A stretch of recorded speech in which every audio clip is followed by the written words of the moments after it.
Billionaire George Soros has funded a lot of projects and campaigns for Democrats over the years, but one of his projects has remained largely secret. That project is the Open Society. It's an organization that Soros founded more than a decade ago, and one of the initiatives this group works on is legalizing prostitution around the globe. Joining me to talk about how that is a really bad idea is researcher and analyst Sarah Merced. Sarah, as I looked at this story, here's the problem. Soros has had this, it's kind of like a free ride. He's out there on progressive issues. He must be right. This story is not right. I mean, if you take a look at what Open Society has done, and it's not just us talking, there's been plenty of research done that talks about how dangerous this latest crazy Soros idea is. And he has a list of crazy ideas, and I'll talk about in a minute. But tell us what Open Society is. Open Society is a foundation that is massive. It has over 1,600 employees. It's chaired by George Soros, and its main intention is to support civil society groups across the globe. Okay, how are they working to, I mean, at the end of the day, their goal is to legalize prostitution, to say decriminalize it totally, both to the pimp and to the John and to the woman. Nobody goes to jail. Nobody has any type of bad fallout for legalized prostitution. Tell us, how are they working to legalize it? They target groups that are headed for that same goal, and they fund them, and it helps get into communities and ups into governments, and it changes legislation, just like what happened in Ireland. Okay, this part about the story that bothers me the most is what Soros does is he takes his billions of dollars and he'll put 1,000 people out on the street. It'll look like a legitimate protest. He's paying these people to be there. I mean, he's done it in the United States on many times. He's done it and has a long history of doing it in Europe. He's doing it here. He's trying to make it sound like there's this loud cry that we want to legalize prostitution, and if we do, it's going to be good for women. And that's nonsense. How does this hurt women? Let's go down the list. In your mind, you know, you're working on one of the biggest cases in the country. The cases that have been filed, we filed up in Ohio. Those cases are some of the first cases that are going to be tried in this country. You have a pretty good picture of how it's hurting women. What's your take on it? Yeah, I think you're just getting half the story. I think there are some ideas that are going around about legalizing prostitution and all the help that it could do, but the other thing and the downside of it is that it doesn't take into consideration that power and coercion are a big part of sex trafficking and human trafficking. And I think that by legalizing it, you can really target some of the most vulnerable members of our society. You can have people that are still using coercion to now target younger women, or potentially trying to tell them that it's legal and that there's not anything wrong with it. The dynamics don't change, and there have been studies that show that violence doesn't change or safe sex doesn't change. Well, it increases. I mean, look, here are the numbers. The numbers, you did some research on this in preparation for the lawsuit. I thought it was really good work. There's been studies that show that over 90% of the money, for example, ends up not with the woman who is working, but it goes to the pimp. Or it goes to the trafficker. So that woman doesn't benefit. If you look at where it goes as far as how it brings in younger people to this process, you look at New Zealand and you look at Australia. What does that tell us? Let's talk about New Zealand and Australia. Yeah. Let's talk about what the history is where they said, well, we're gonna make an effort to decriminalize. It didn't do anything but create a bad situation, did it? Yeah, in New Zealand, which is actually the study that I just mentioned a little while ago, they saw no decreases in violence against partners, customers, however you want to now declare that, since it has been legalized. There hasn't been any movement in safer sex in Australia. Actually, they saw an increase in brothels and other illegal activity. So it's kind of hard to judge. I think there's just like a lot of missing information. Well, one thing about it, Sarah, that I think is important, when I looked at the results that came out of New Zealand that you were talking about, it said, okay, what we've done is we've created these new parameters. We have created this statement that prostitution is going to be legal here. Now, you would think, okay, there certainly would not be any illegal effort to then take something that's legal and then add on top of that illegal prostitution. Just the opposite happened. 80% increase in illegal prostitution that even fell outside the protection of New Zealand. And what that protection that I'm talking about, here's what happened. They moved the ball. They said, we're now going to traffic people. They started bringing in people from other countries. They started saying, we're going to push the limits on age. We're going to make it so easy for the pimp and the trafficker to operate that, you know what, we still have an illegal process. What is your take on that? Yeah, I think it's really tricky. I think that one thing that I don't think anybody's really speaking about now is that a lot of people, I think the statistics is about 70% of women that go into prostitution are under the age of 16, and that's below the legal age of consent. So it's kind of hard to monitor if you're going to legalize everything, what happens to these young people that kind of fall through the cracks, and no one's getting penalized for that. And that, I think, opens the door for a potential increase in human trafficking. Okay, so there's another part to Open Society that really bothered me. It's not just George Soros is creating this fraud. The fraud, and I could go through fraud after fraud with George Soros. You know, he's this character, first of all, that, you know, he starts out as, you know, he's a money man. He has mezzanine funds. He's in the money business. He becomes a billionaire.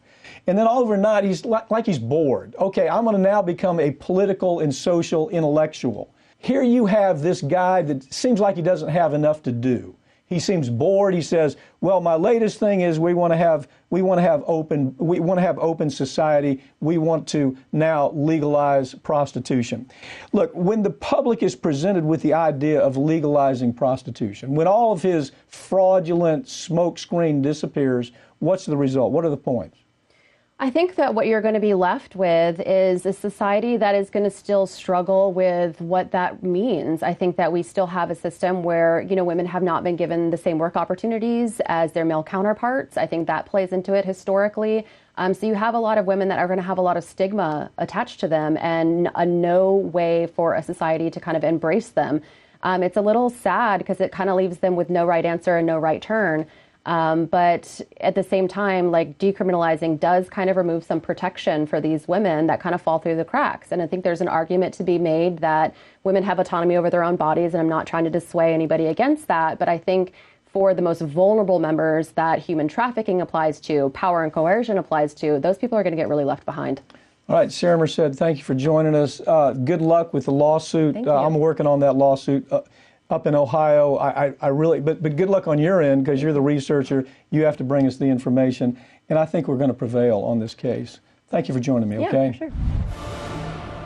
Amazon claims its facial recognition software can now accurately detect even different emotions, including fear. The company says the software may help police with criminal investigations.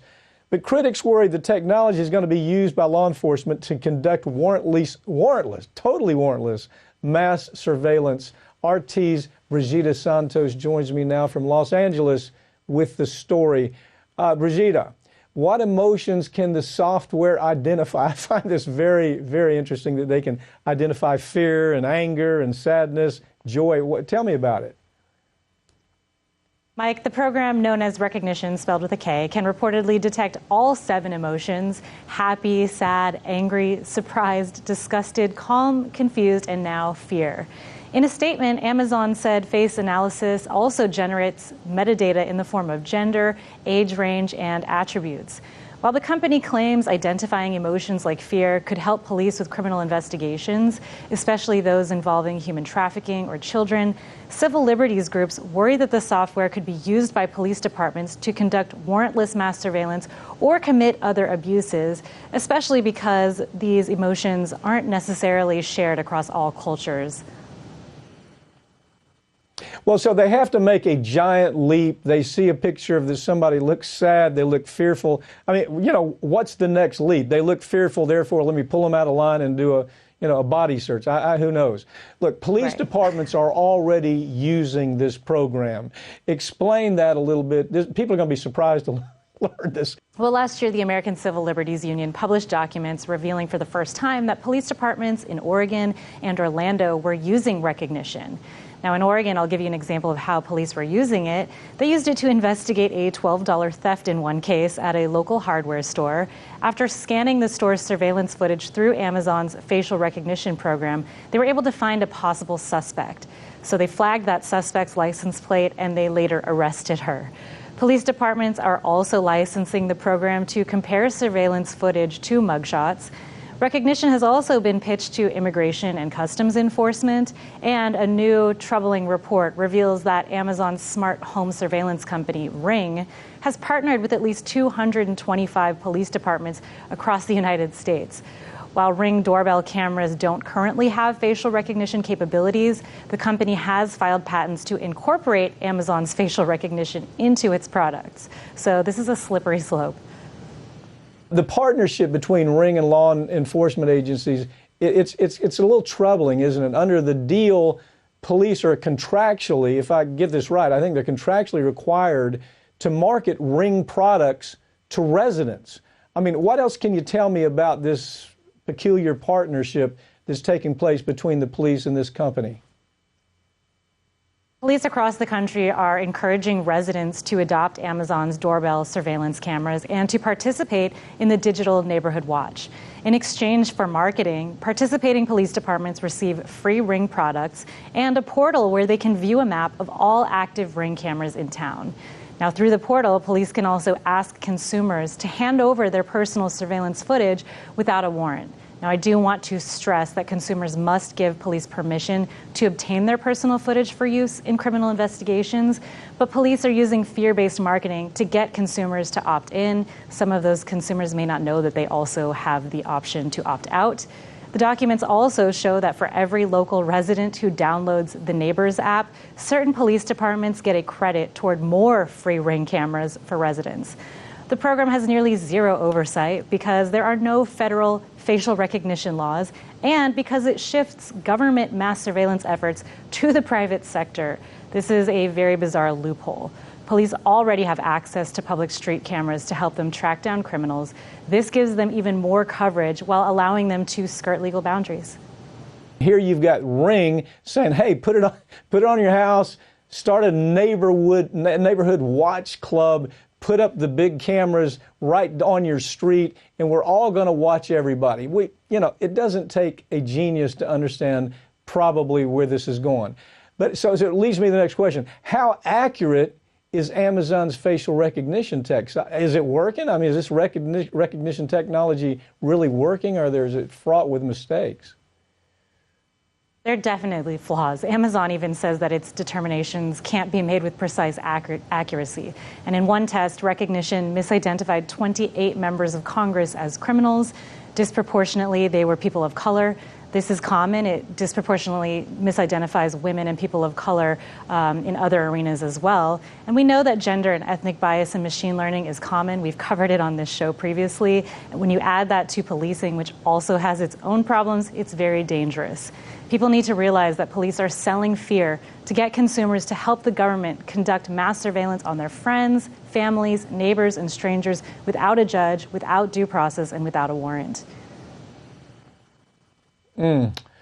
Brigida, thank you for joining me. It sounds like the Wild West of technology is upon us. Thank you for covering this story. I'm sure it's only going to get stranger as time goes on. Thank you. You know it. Thanks.